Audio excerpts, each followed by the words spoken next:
Hey everyone, thanks for checking out Colorado Off-Road. We changed the name of this channel from Kevin Tanner Photo and also from Tanner Travels because we are separating our business side and this off-road leisure channel that is going to be a little more casual and with more videos.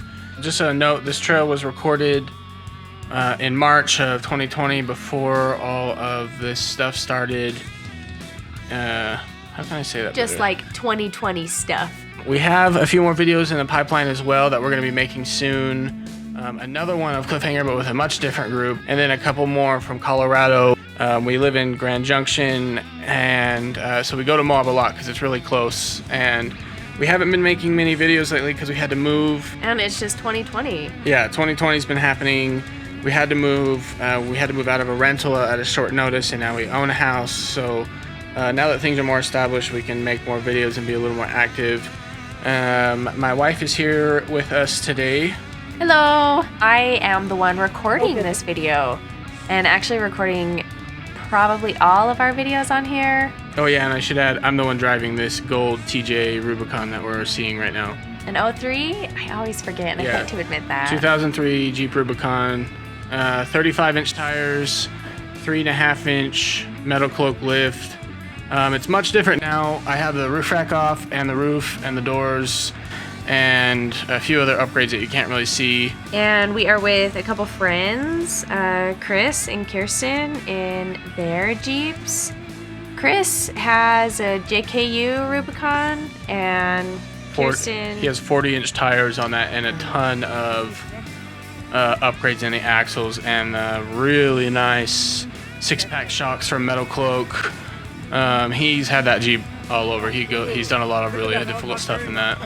I think that he also has a YouTube channel that he posts some I'll put trips his on. name. I'll put his YouTube channel on the screen. His girlfriend is with us driving that really nice looking green 2016 JK. I think she has 35-inch tires as well and axle swaps and like suspension, and they did a lot of upgrades on that thing. Let me grab the list that I have here. Well, yeah, it totally keeps up with you guys on this trail without even being a Rubicon, which is awesome. And she's a girl driver, so I always root for her more. It's just the axles and a lift. So she has lockers, and 513 gears in the diffs, but probably 3-to-1. I don't know what this stock JKU is, or just JK. Anyway, so we're on Cliffhanger.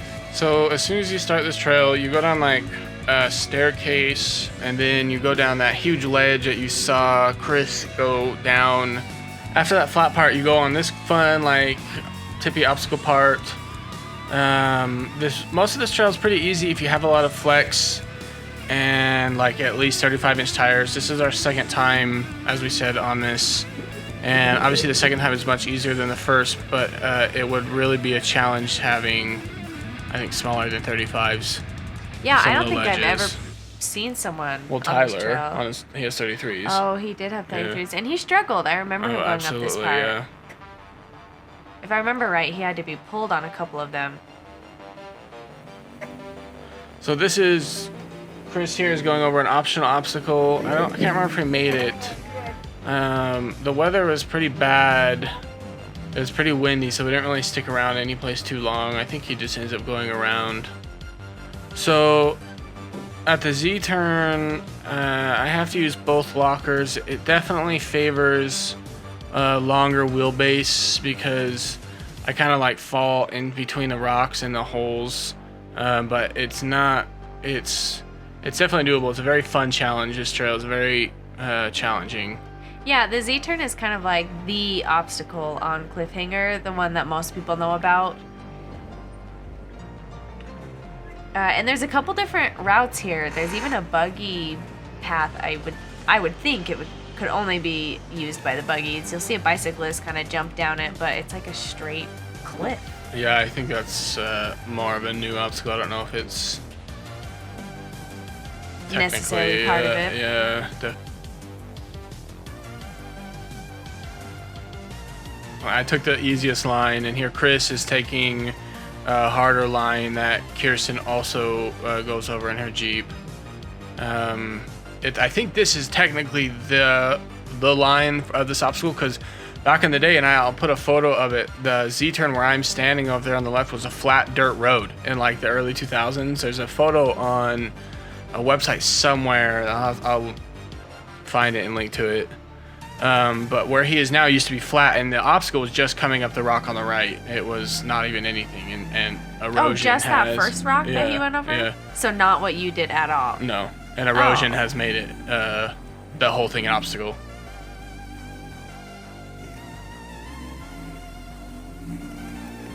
After the Z-turn, there is a pretty good lookout spot that you can go to. A lot of people choose to turn around here.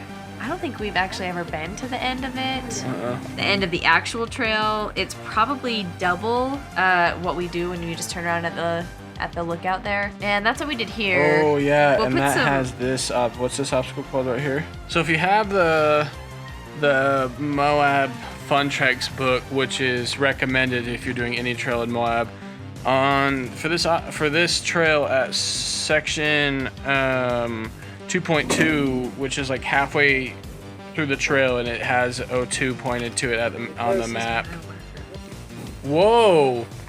Those bicyclists are crazy. I'm not sure how many obstacles are on this trail for bicycles, but this one intersects the Jeep trail. I know there's probably more obstacles that aren't near the Jeep trail. I'm not sure how closely they follow each other. But as you can see, it's pretty crazy. He's jumping over a pretty big gap. I would not be doing that on a bicycle, and it's funny because they will often stop and tell us that we're crazy for doing this in our Jeeps, and we're like, no, you're crazy for doing this on a bicycle with those little skinny tires and that little skinny seat, and just with their fleshy body on the outside of it. To be fair, Like we're in a car. I'm usually agreeing with those bicyclists when they're calling you crazy, and I usually say that is why I'm out here filming. So in between the Poison Spider overlook and the Z-turn, there's not much except for some faster, smooth areas. Here we're back at the Z-turn coming down, and I take the pretty typical line for a TJ. Obviously, bigger tires can go over the rocks at a little different angle, but this one seems to work all right. When we went with D, I think I took this exact same line, except my rear was a little more to the right. I'll definitely recommend rock sliders on this trail. Yeah, I would say so. This is probably one of the few trails that you actually hit your rock sliders on. Yeah, I just barely tap them though right there. But if you have any less ground clearance, you would definitely drag over that. Yeah, that's why I think that 35s are probably a minimum for this trail without getting any damage anyway. Yeah. I mean, if you don't mind beating up your rig, any tire size is fine. Yeah, exactly. Here we're back at that ledge near the beginning. You saw us go down this. Coming up it is a little harder, just because the angle's a little weird. You kind of fall off of it when you come down, and here you have to like climb up it. It's pretty fun though, because I feel like the trail changes a lot going down versus coming back up. So it doesn't feel like you're going in and out. It feels like it's a totally different trail on the way out. Yeah, absolutely. And that's what makes it so fun, the in and out, because the obstacles are way different. And I'm pretty sure we stall here on 3 wheels for a picture, because that's what you do while you're jeeping, I guess. Is take pictures at the most dangerous time, because that's when it looks the coolest. So you didn't see me come down this ledge. The camera is really zoomed in right here, so it looks like I'm really close, but that's just a lens. It's a pretty fun ledge to go up. Lockers definitely made it easier. Wheelbase will make it much easier, as you see here, and also 40-inch tires make the holes real small.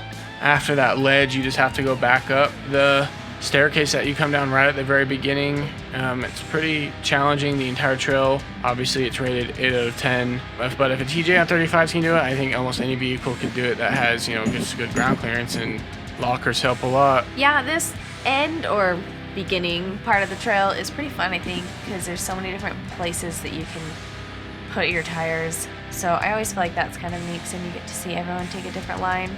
Yeah, and all the obstacles are so close together that there's not, like, if you have a group bigger than like 5 people, you can't even wait for everyone to go over the obstacle, because just to get out of the way of the people behind you, you have to go down the next obstacle.